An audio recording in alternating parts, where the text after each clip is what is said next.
Se sentar. Sentar que eu fico de olho. Amém. Glória a Deus. O crente não pode ficar ansioso, mas hoje eu estava ansioso para pregar, não sei porquê. Acho que é porque Deus falou um monte de coisa para mim.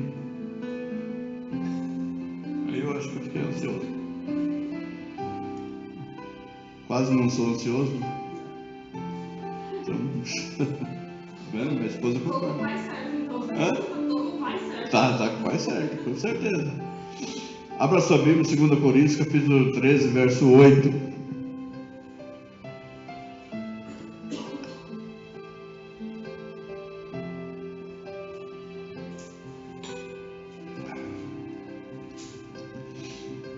Amém? Oi? Não entendi. 2 Coríntios 13, 8. Aleluia.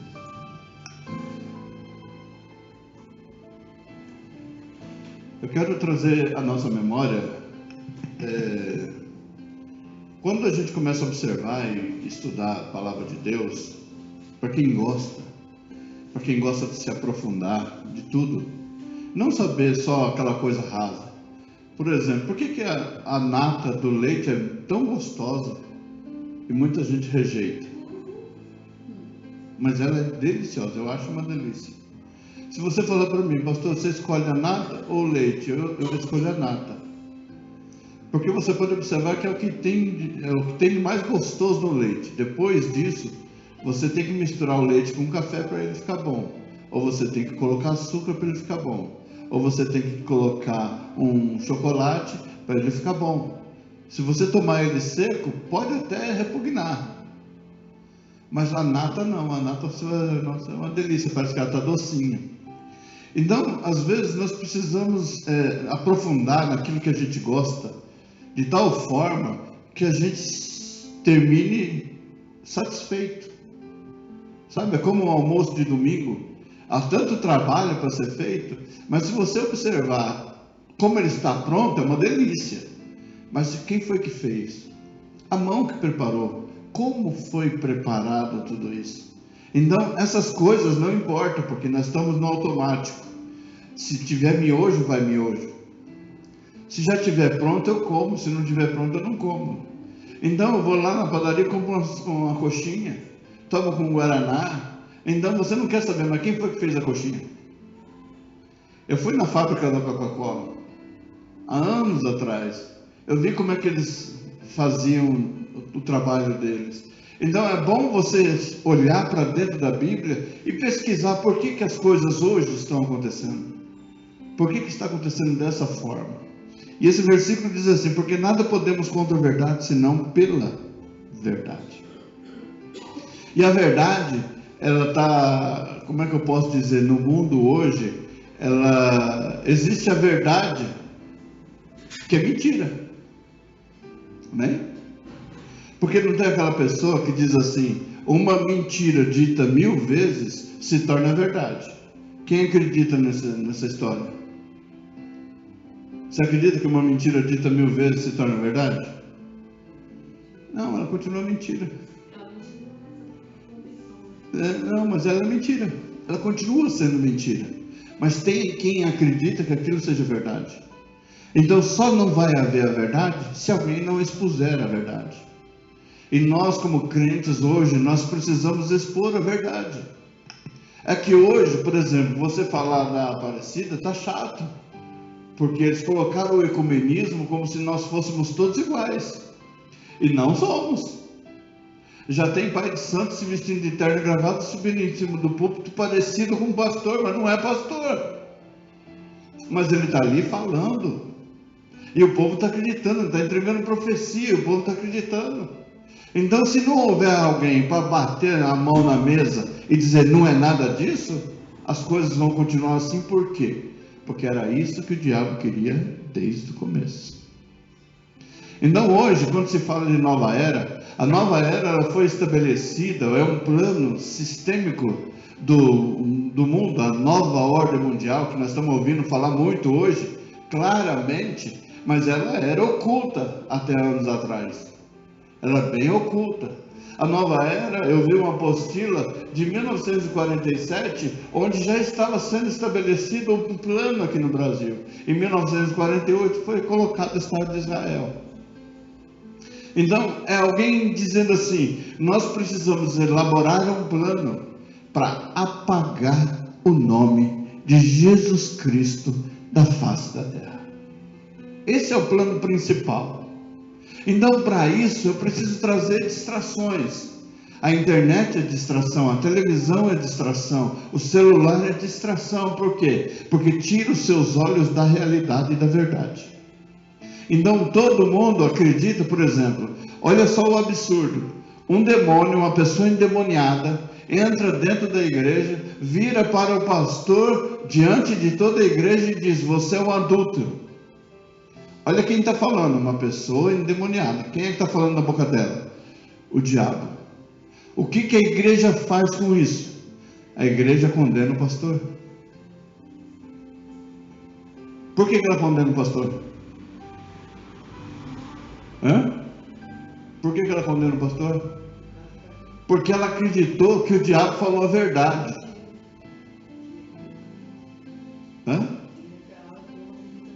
O povo acredita naquilo que o diabo está falando.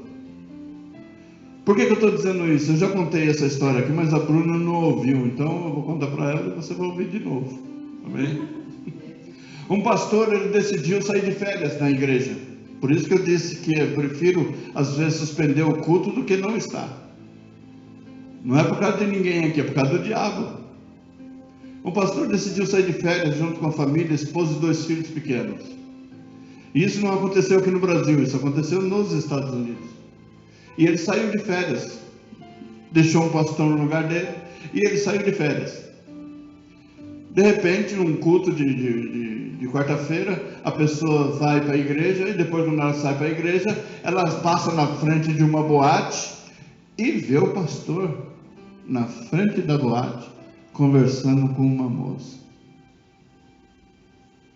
E ela voltou para a igreja, anunciou para o pastor que estava no lugar dele nas férias. Ele reuniu no dia seguinte toda a igreja e decidiram que aquele pastor deveria ser expulso, porque isso era um caso de adultério. E isso se propagou e a coisa já aconteceu, e eles marcaram uma reunião para o sábado seguinte. Nesta reunião nós vamos decidir o que nós devemos fazer. Isso era uma quarta-feira. No sábado nós vamos decidir o que nós vamos fazer. Nós vamos fazer uma assembleia, e nesta assembleia será colocado esse assunto, e nós vamos decidir pela exclusão do pastor. Tá bom, tudo estava correndo como todo mundo queria. De repente, no dia da reunião, entra o pastor, a esposa e os 2 filhos dentro da igreja. Ele não estava de férias. Ele voltou, só que ele voltou todo delameado, tudo sujo, a esposa suja, os filhos sujos. Aí a gente olha assim e fala, mas por que eles estão nesse estado? Não estavam de férias? Aí o julgamento estava acontecendo, o pastor pede a palavra e diz assim, vocês hoje podem decidir a destruição de uma família, porque isso que está acontecendo não é verdade. Eu saí de férias, o meu carro quebrou no meio da estrada, eu não tinha como me comunicar, e por isso nós viemos dessa forma, estamos todos sujos, caminhando até conseguir chegar aqui. Mas quando eu chego aqui, a minha história já está manchada. Por quê? Porque o diabo queria manchar. Então, às vezes, o diabo vai querer mostrar uma situação que não é verdadeira. E as pessoas estão caindo nessa conversa. As pessoas estão se multiplicando, e essas mentiras estão se multiplicando. Os propagadores de mentiras estão se multiplicando, enquanto que aqueles que lançam a verdade estão se abafando.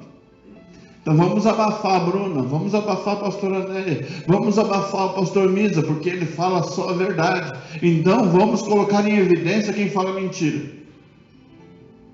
Então tem muita coisa acontecendo que as pessoas não estão atentas. E o Senhor Jesus Cristo, ele disse: eu sou o caminho, eu sou a verdade e eu sou a vida. Ninguém vem ao Pai se não for através de mim. Ou seja, não existe outro argumento, não existe outro caminho. Mas as pessoas, nós, muitas vezes ficamos com medo de debater. Antigamente, esses dias atrás, eu vi um vídeo de um menino pregando no calçadão, e o cara cheio de tatuagem foi para cima dele, assim, cheirando e invocando, e ele falando para você: você vai para o inferno, você vai isso. É o confronto, mas era uma pessoa confrontando uma multidão. Nós vemos João Batista, ele diz: a raça de víboras, há de vir aquele que vai julgar vocês. Então, e o que foi que aconteceu com João Batista? Cortaram a cabeça dele. O que aconteceu com os discípulos após a subida do Senhor Jesus Cristo aos céus? Eles foram perseguidos até a morte. João, para calar a boca dele, foi levado para a ilha de Patmos. E lá Deus deu uma visão gloriosa para ele. Ou seja, o que o povo tenta fazer, o que o mundo tenta fazer, o que o diabo tenta fazer, só multiplica aquilo que é bom dentro dos nossos corações. Aquilo que o diabo tenta fazer contra a sua família, só traz união. Porque ele tenta destruir, vocês se unem. E quando vocês se unem, ele sai derrotado e o nome do Senhor sai glorificado. Porque onde a união, ele ordena a bênção e a vida para sempre. Então nós precisamos ficar atentos àquilo que Deus estabeleceu sobre a vida da igreja. Então vamos modernizar. Vamos pintar a parede de preto, porque isso é para depressivo. Porque alguém que gosta de ficar no escuro, e quem gosta das trevas é o diabo. Você precisa trazer luz para as pessoas. Você precisa trazer a diferença para as pessoas, porque nas trevas eles já estavam. Aí a gente começa a pintar tudo de escuro, deixa tudo escuro, porque assim é a boate. Alguém entra dentro da boate, depois sai de lá e diz para mim como é que é uma boate lá dentro. Não é tudo escuro. Por quê? Porque o que se faz nas trevas só aparece quando chega a luz. Amém? Porque aquilo que se faz nas trevas, aquilo que se faz às escuras, aquilo que se faz à noite. Por que o diabo ele age muito à noite? Por causa das trevas, por causa da escuridão. O diabo, o ladrão, vem senão para roubar, matar e destruir.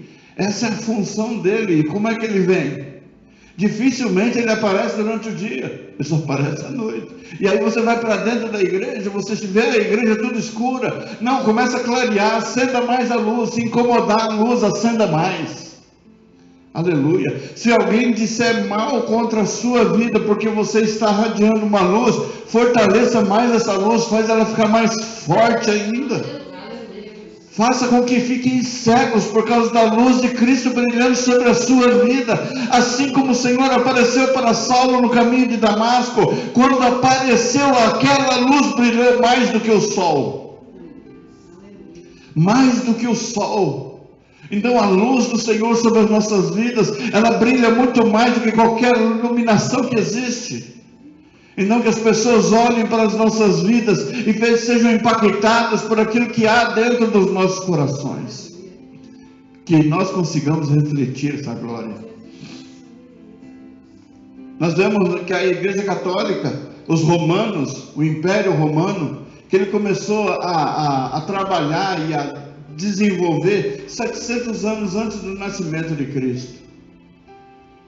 Então eles começaram a estabelecer, o que nós vemos hoje é um desenho do Império Romano, trabalhando para trazer a nova ordem mundial e preparação para o anticristo. Só que tudo isso tem que estar pronto para eles, mas tem um acontecimento que precisa acontecer para que eles tenham razão em tudo que eles falam, Jesus precisa buscar a sua igreja. Sem Jesus buscar a igreja, não tem anticristo. O que tem aí são modelos, são coisas parecidas. Mas com certeza a igreja do Senhor Jesus Cristo não vai viver esse governo do anticristo. A igreja de Jesus será arrebatada. Ele se sacrificou na cruz para este momento, para aparecer em glória, em vitória. Louvado seja Deus, para que todos aqueles que acreditam que ele ainda está pendurado no madeira, ele aparecer vivo para a glória e louvor do nome dele, aleluia, para que todo olho veja, para que todo joelho se dobre, para que toda boca confesse que Jesus Cristo é o Senhor, aleluia. O Império Romano, ele trabalhou de uma forma, e ele não aceita, vamos dizer assim, quando se fala de império, quando se fala de governo, ele não aceita o contraditório, ele não aceita que você faça algo contrário àquilo que ele está dizendo. Então vamos dizer assim, que dentro da igreja o pastor é o que manda, o pastor é o que decide, o pastor é o que faz isso. Ele, no começo, a gente começa assim como o pastor mesmo, e depois aquilo já vai subindo para a cabeça. E a gente já começa a achar que nós somos realmente aquilo que os outros dizem. E aí a gente já começa a tomar decisões fora da Bíblia. Por exemplo, a mulher tem que andar só de saia, o homem não pode ter barba, não pode ter bigode. Está na Bíblia? Não. Vamos falar de usos e costumes. Esses usos e costumes são doutrinas humanas. Simples assim. É o homem que achou que por causa disso, você deveria se aproximar mais de Deus com isso. Conversando com meu pai uma vez, que isso fique registrado, ele me fez a seguinte pergunta: quando foi que Adão esteve mais próximo de Deus? Eu parei para pensar, estava no começo da minha conversão. Eu disse para ele: eu não sei. Ele disse assim: as pessoas lidam muito com usos e costumes, e ele falava muito disso, e ele viveu nessa época. E ele disse assim: Adão, ele ficou mais próximo de Deus quando ele estava nu, pelado, tinha roupa. O problema para Adão começou quando ele descobriu que precisava de roupa. Então o homem começa a elaborar uma doutrina para trazer as pessoas cativas, e aí já é o domínio imperial.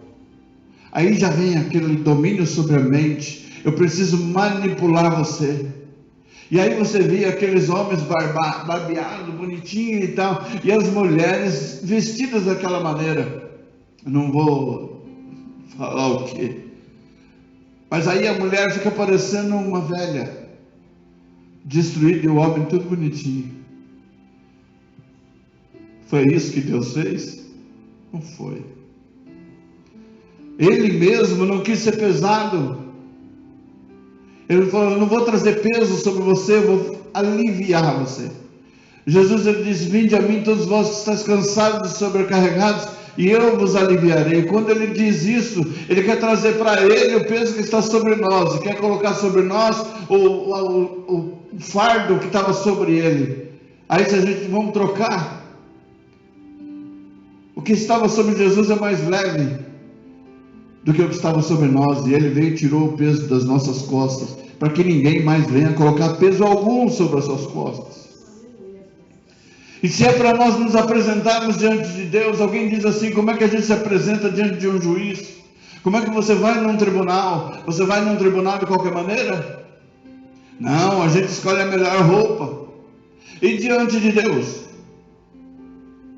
Nós não podemos falar dos juízes, porque os juízes estão ali, mas todo mundo para se apresentar diante dele tem que se apresentar bonito, de terno, gravata, não pode ser com qualquer roupa, mas diante do Rei dos Reis, Senhor dos Senhores, nós viemos diante dele de qualquer maneira. A minha neta perguntou para mim, falando comigo dentro do carro, sobre: vô, e esse negócio do macumbeiro, como é que funciona?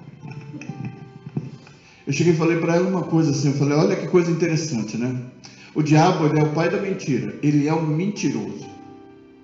E todos aqueles que seguem ele são igualmente como ele. Mentiroso também. Mas olha que coisa interessante, só isso que eu queria dizer para você hoje, né? Mas depois eu posso instruir você a vida toda, se você quiser. Falei para ela assim, as pessoas morrem de medo de macumbeiro. E fala mal de Deus. Elas têm medo do macumbeiro, mas não temem a Deus. Olha a que ponto nós chegamos. Eles temem isso, que não pode fazer nada, e não temem aquele que pode destruir a vida deles em segundos. O Senhor fala assim, não tema aquele que tem o poder para matar o corpo. Não tenha medo de quem tem o poder de matar o corpo. Tema mais antes aquele que tem o poder de matar o corpo e lançar a alma no inferno. Esse é quem nós devemos temer. Ao Deus Todo-Poderoso, Criador dos céus e da terra. E é isso que as pessoas precisam saber. Que o Deus que nós servimos é muito superior a todas essas coisas, e eles estão querendo nivelar o nosso Deus, aquilo que eles acreditam, e isso não vai acontecer nunca. Louvado seja Deus. Mesmo que queiram, mesmo que o Império Romano, mesmo que a Igreja Católica Romana, ela queira fazer isso, não vai acontecer. Louvado seja Deus por isso, porque o nosso Deus é superior a todas essas coisas. Louvado seja Deus. Aleluia. Aleluia. O nosso Deus é superior a tudo isso. Não adianta as pessoas quererem empurrar a goela abaixo, querer fazer você acreditar no mantra, querer acreditar que uma palavra repetida várias vezes, aquilo ali vai te ajudar. Não vai. É Deus que te abençoa, é Deus que te prospera, é Deus que te ajuda, é Deus que cura, é Deus que liberta, é Deus que transforma. Louvado seja Deus. Engrandecido seja o nome do Senhor, aleluia. Ele disse, então olha para mim, porque eu sou a verdade. Então você quer saber a verdade? Fala com Cristo. Ele conhece a verdade. Ele conhece a verdade desde o princípio. A gente vê o diabo existe desde quando? Qual foi a primeira vez que você viu o diabo mencionado na Bíblia? Ah, pastor, quando ele virou serpente. Teoricamente. Não é isso? Eu digo para você que não. O diabo se mostrou como diabo entre o versículo 1 e o versículo 2 do livro de Gênesis, do capítulo 1. Ali ele se manifestou, o diabo. Porque a Bíblia não fala sobre a rebelião no céu.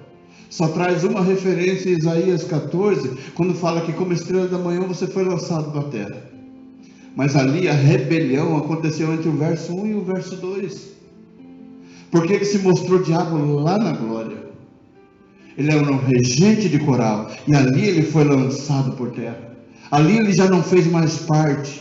Então ali ele começou também a elaborar um plano para fazer com que a criação de Deus se volte contra o Deus que o criou.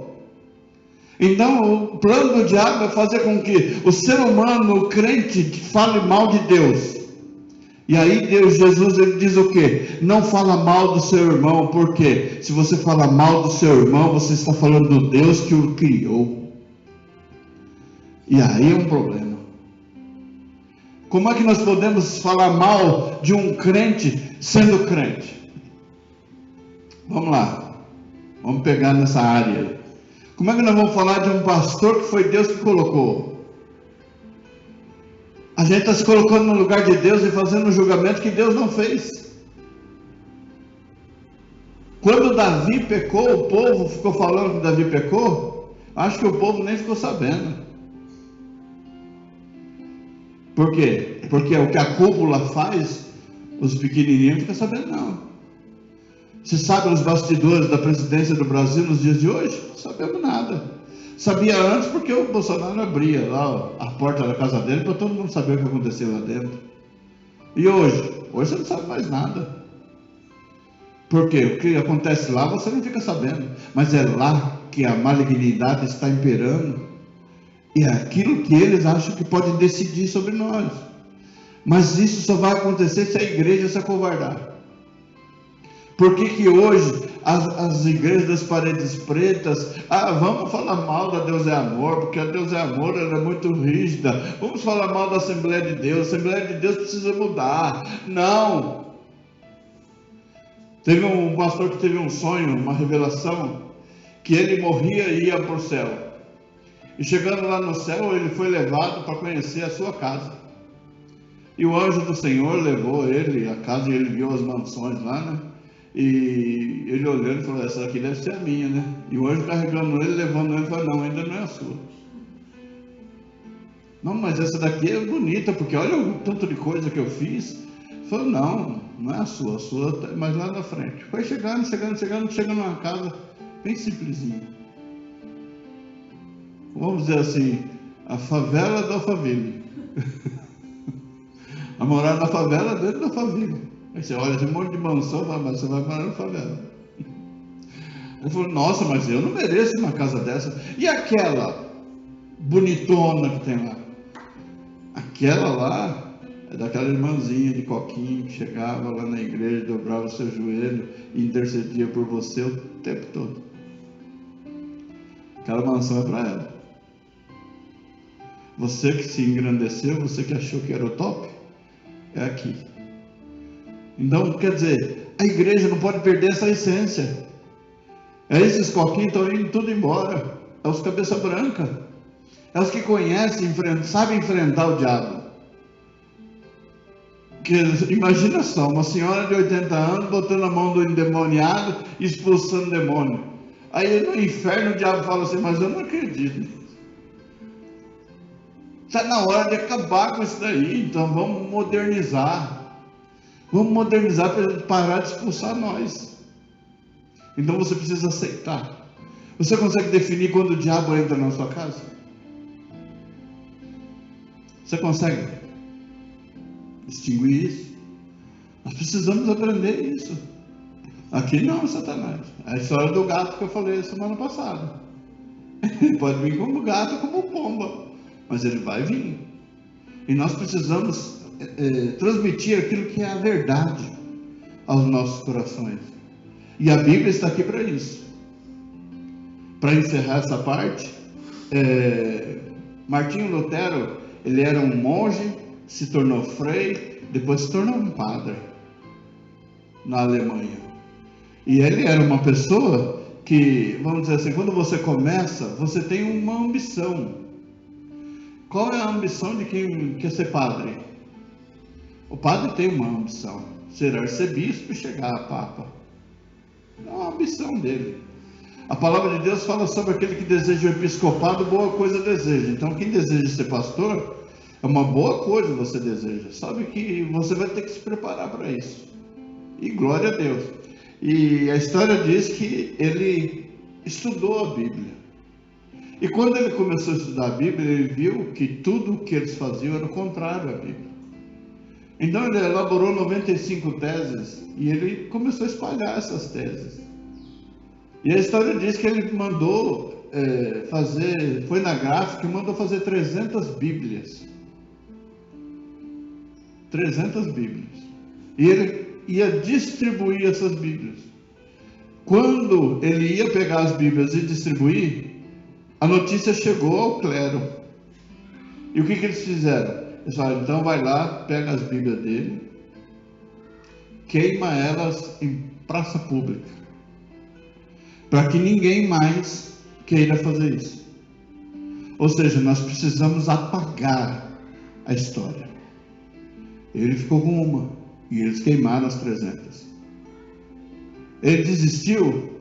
Não. Ele foi lá e mandou fazer 500. E essas 500, não chegou a notícia no clero. E ele conseguiu distribuir. E isso se espalhou pela Europa. Por quê? Porque ninguém consegue apagar a chama que Deus colocou dentro do coração nosso. Ninguém tem o poder de vir com extintor. O extintor do diabo com nós não funciona. Não existe. Só tem uma forma da nossa chama começar a diminuir. É a maneira como a gente se porta diante de Deus. Se a gente nutre mais a carne, é a carne que vai se manifestar.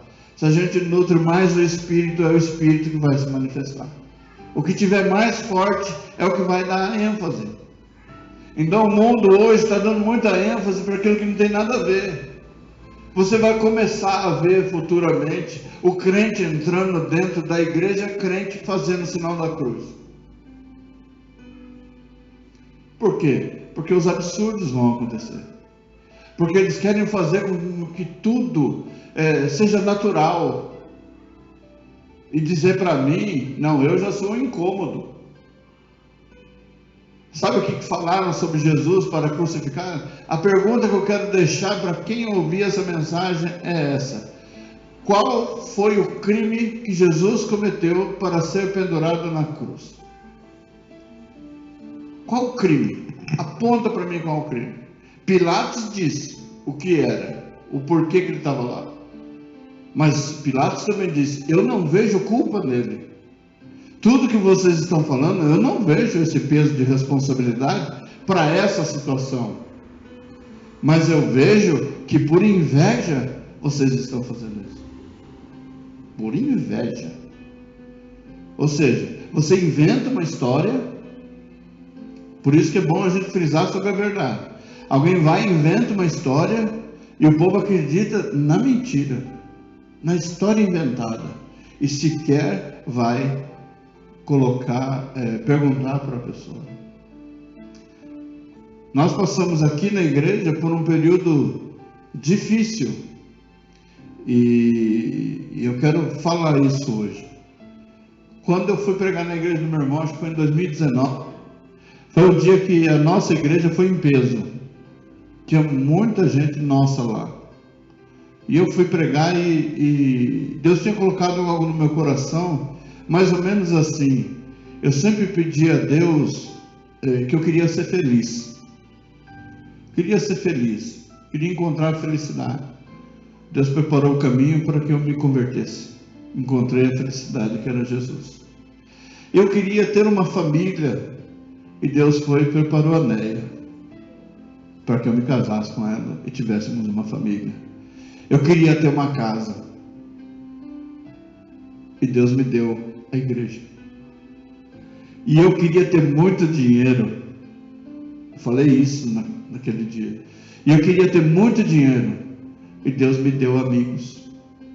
Ao invés do dinheiro, amigos. Amigos que poderiam estar junto com você nas horas mais difíceis. Então, como nós vivemos uma igreja, nós vivemos uma família, nós entendemos dessa maneira. Veio a pandemia. Todos esses amigos foram embora. E amigo que amigo volta para perguntar se é verdade. O que disseram? Não voltou ninguém para perguntar. Então, aí eu elaborei um novo ditado: amigo do meu inimigo é meu inimigo também. Então, se você consegue sentar com o meu inimigo que fala mal de mim e você acredita no que ele falou, você não é meu amigo, você é meu inimigo também, porque você sequer sentou junto comigo para perguntar o porquê disso. Então você deixou de ser amigo. Então você deixou de ser verdadeiro. Então nós precisamos aprender que a verdade é muito mais importante. E doa a quem doer. A verdade. Diga a verdade sempre. Mas não importa. Eu sempre falo para os meus filhos assim: se você falar para mim a verdade, eu vou estar junto com você sempre.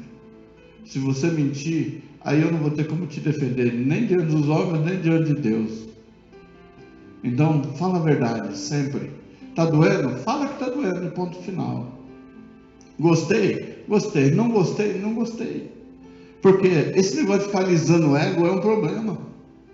Eu não sou massagista de ego. Acho que já deu para perceber. Eu não sou massagista de ego, mas eu sei observar bem aquilo que é bom, aquilo que diz a Bíblia, aquilo que é bom, perfeito e agradável. Aquilo que é bom, aquilo que é perfeito e aquilo que agrada. A gente aprende isso. Então, se a gente vai viver de ilusões, vai viver de mentiras, isso daí uma hora vai acabar. Mas Deus chamou a gente para viver a verdade. Se Ele é o caminho, nós entramos por esse caminho da verdade.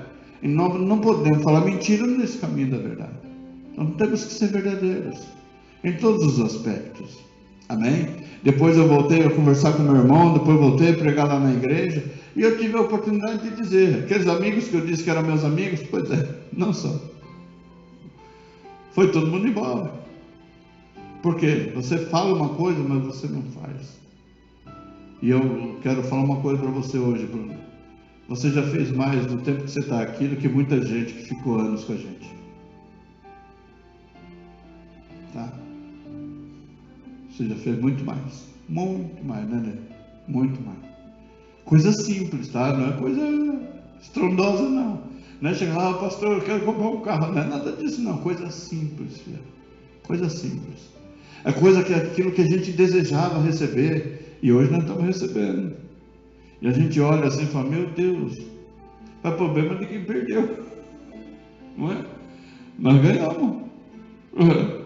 Jogou fora. É o tal do anel, eu sempre falo do sapato velho. Você vai lá e pega o sapato, já está usado mesmo, joga fora. Aí passa alguém, pega aquele sapato, passa uma graxa, deixa ele bonitinho. Então, quando vê, fala, nossa, eu não sabia que esse sapato era desse jeito. Pois é, perdeu, Playboy.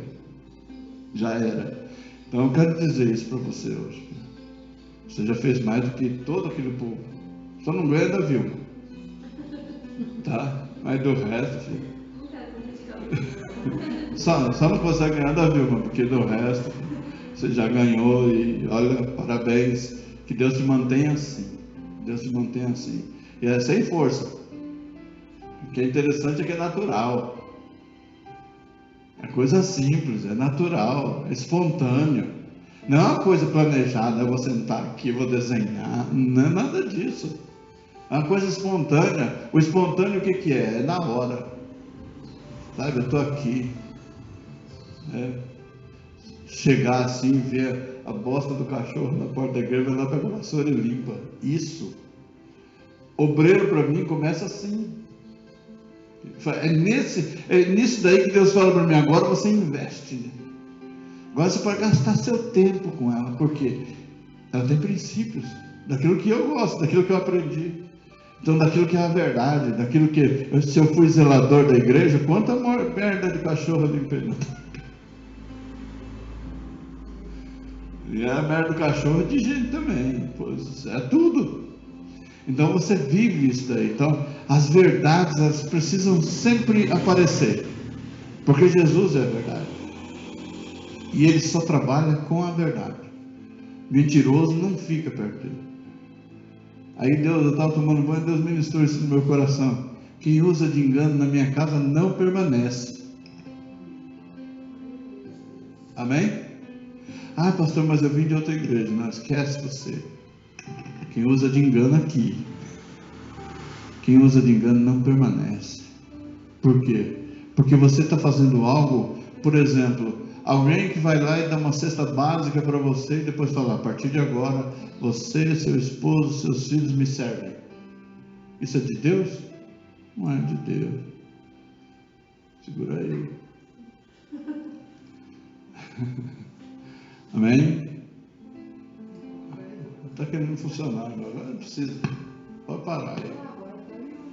Eu sei. Haja luz, velho. Houve luz. Deus é tremendo.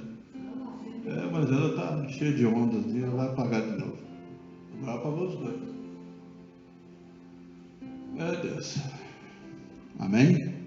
Vamos colocar de pé.